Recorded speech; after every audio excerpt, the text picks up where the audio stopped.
Assalamualaikum warahmatullahi wabarakatuh. Welcome back to my YouTube channel Desi Puspita. Nah, kegiatan aku malam ini yang mau aku share adalah tentang bebersih ya. Jadi ini aku mau ngebersihin ruang tamu, mulai dari atas sampai bawah. Jadi aku ngebersihin sarang laba-laba ya, yang ada di dinding atas itu, karena emang udah lama banget nggak dibersihin. Aku nggak tahu kenapa ya, jadi itu sarang laba-labanya itu banyak ya di atas. Apa sih namanya kalau aku sih biasanya nyebutnya sawang ya. Jadi kalau ngebersihin itu aku nyebutnya nyawang gitu, karena yang mau dibersihin itu sawang-sawang gitu. Nggak tahu deh kalau bunda nyebutnya apa. Nah, aku juga nggak mau cuman ngebersihin sawangnya aja, tapi aku juga mau ngebersihin semua pajangan yang ada di dinding ruang tamu ini ya.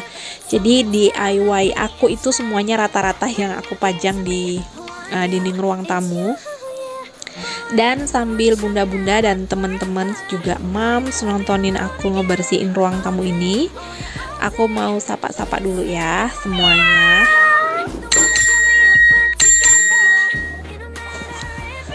Hai bunda, hai mams, hai teman-teman, apa kabar semuanya?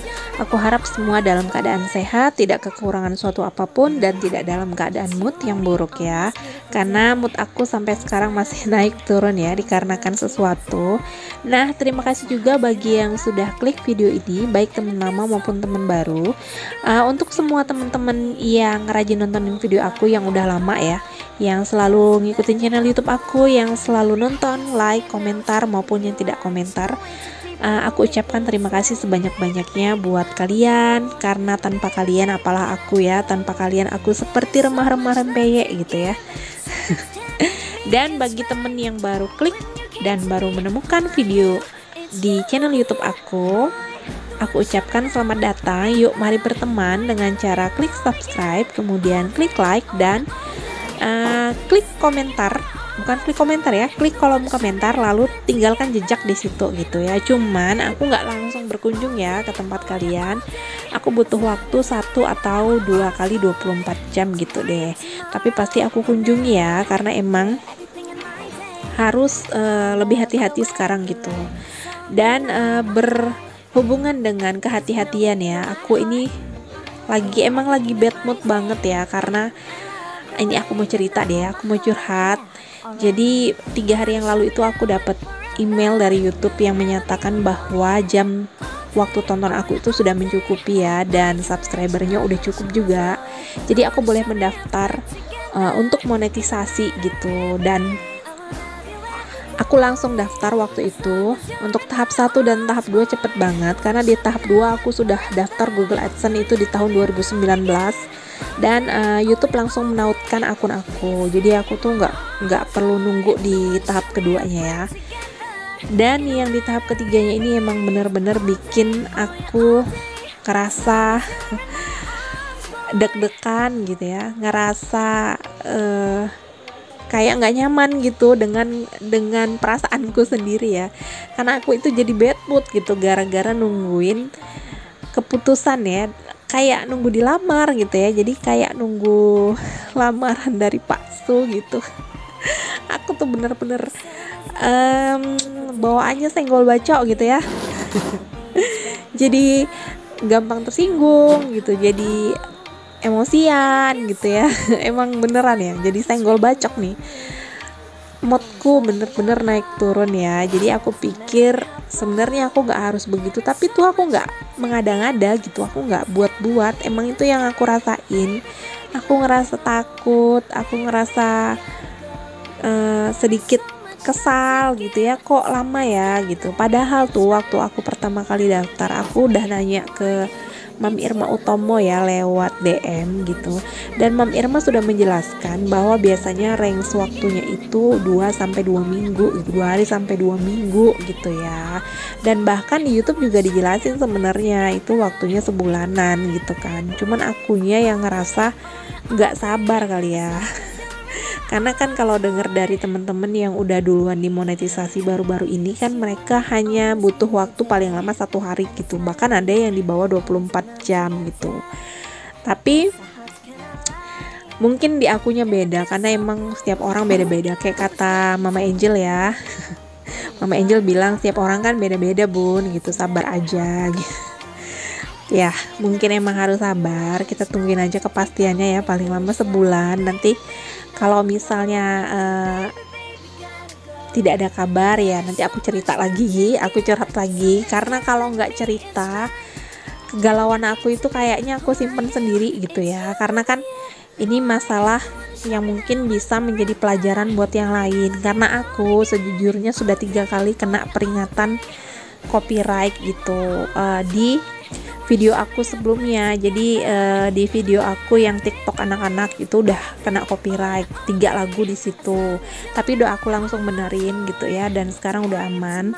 Terus juga ada video yang waktu itu hari guru dan murid-murid aku itu buat parodi dengan musik dari musisi ternama gitu, dan ternyata aku nggak teliti ya di situ, aku masukin musiknya gitu kan tanpa di mute gitu ya tanpa dimatikan suaranya gitu, dan akhirnya di situ juga kena copyright.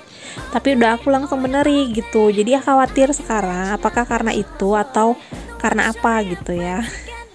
Mudah-mudahan sih nggak sampai sebulan ya, mudah-mudahan ada kepastian gitu diterima atau enggak. Paling enggak aku nggak nunggu gitu, nggak ngerasa kegantung ya.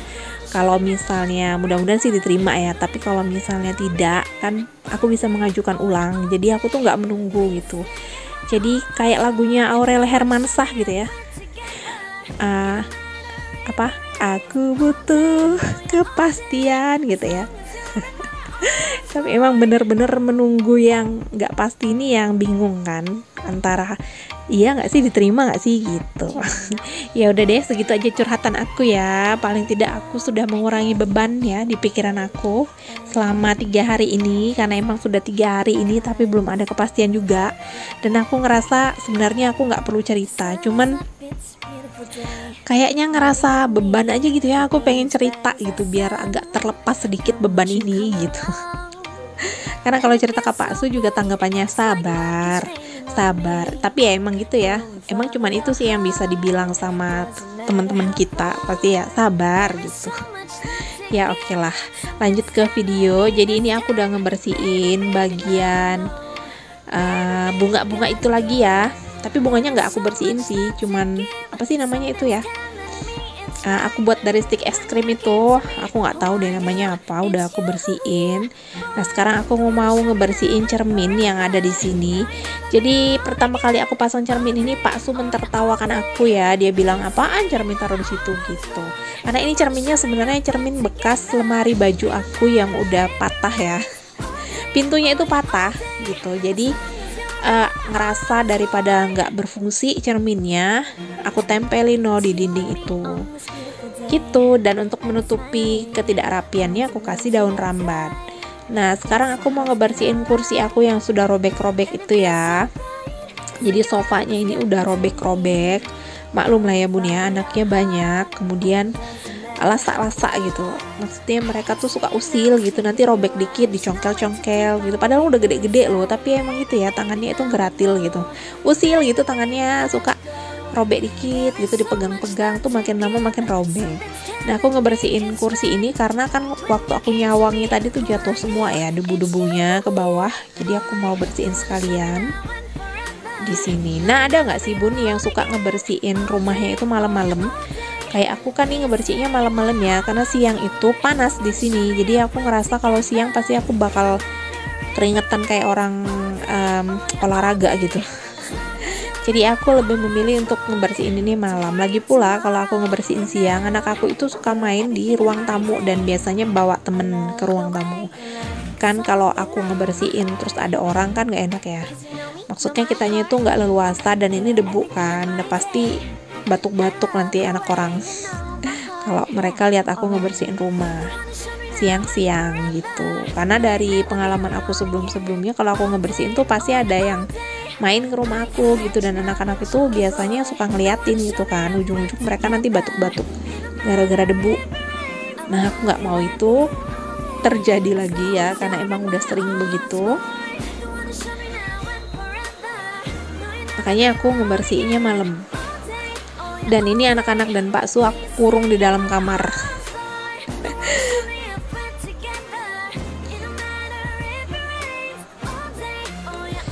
Nah, ini ngebersihin meja ya, bagian meja. Jadi seperti yang pernah aku bilang, di meja ini itu sering kami gunakan buat tempat narok lauk pauk gitu kalau kita mau makan bareng-bareng gitu kan.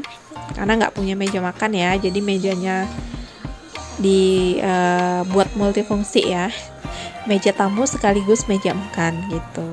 Nah, ini udah selesai ngebersihin karena banyak sawang yang berjatuhan ya dan debu-debu yang jatuh. Aku sapu dulu rumahnya karena pasti berpasir banget ini.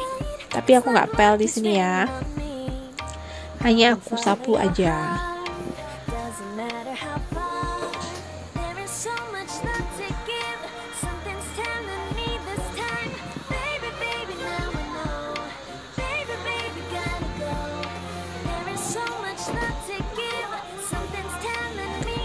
Bunda, jam segini tuh lagi apa ya? Sekarang ini aku lagi nge-record tadi itu sekitar jam 7-an gitu deh. Abis sholat maghrib langsung aku start ngeberesin ini ya, karena kan hidup lampunya jam 6. Jadi tadi jam 6 sudah cuci piring dulu, kemudian dijedah ibadah, dan langsung bersih-bersih. Kalau makan tadi anak-anak udah makan sore ya, jadi kami itu tadi makannya sore sebelum maghrib udah makan. Jadi malam udah nggak makan lagi, palingan ngemil roti aja karena tadi beli roti. Dan aku bener-bener ngebersihin kolong ini ya, karena debunya emang banyak banget ya turun ke bawah tadi, bekas sarang laba-labanya itu. Oh ya bun, kemarin waktu aku ada video lagi sapu rumah, terus ada yang komentar ya di video itu, bilang kalau lantainya itu kayaknya adem banget gitu ya. Kalau nggak salah Mama Alisa juga pernah bilang ya, kelihatan adem banget gitu lantainya, dan emang adem ya bun ya di sini. Terus ada juga yang nanya itu dipel pakai apa, kok bisa kilat gitu lantainya. Aku pernah ngepel ini, bahkan beberapa bulan yang lalu itu sering ya ngepel pakai solar ya, pakai minyak solar gitu. Cuman sebenarnya ini belum terlalu hitam ya. Kalau lantai di tetangga aku itu lebih hitam lagi gitu, karena emang rutin banget dia nyolarin lantainya. Kalau di aku sih kalau pakai solar nanti jatuhnya itu hitam-hitam gitu kakinya. Emang sih di awal-awal aja, nanti setelah itu udah nggak hitam lagi. Cuman ya itu kan anakku kan banyak, jadi kalau misalnya lantainya itu disolarin terus kaki anak-anak hitam-hitam naik ke tempat tidur, nanti spraynya jadinya hitam-hitam gitu. Makanya aku tuh udah males gitu ya ngepel pakai solar gitu. Jadi sekarang kalau ngepel itu pakai air aja dan sabun lantai gitu, atau cairan buat yang ngepel lantai. Udah nggak pakai solar-solaran lagi, karena itu tadi ya, kalau ngepel pakai solar sehari 2 hari itu pasti lantainya kalau kita pijak, kalau kita injek gitu ya, kaki kita tuh hitam-hitam gitu. Dan nanti takutnya anak-anak suka naik tilam, naik ke kasur, nah nanti kasurnya spraynya jadi hitam-hitam. Nah ini udah mau selesai ya bun ya, aku nyapunya. Nah itu yang aku bilang kemarin dindingnya retak, itu retaknya parah loh, sampai nembus ya ke kamar aku. Nah sekarang tinggal bagian dapur. Ini adalah step terakhir kegiatan aku malam ini. Jadi segini aja video yang bisa aku bagikan, semoga menginspirasi ya bunda-bunda yang lagi mager. Sampai ketemu di video selanjutnya. Wassalamualaikum warahmatullahi wabarakatuh.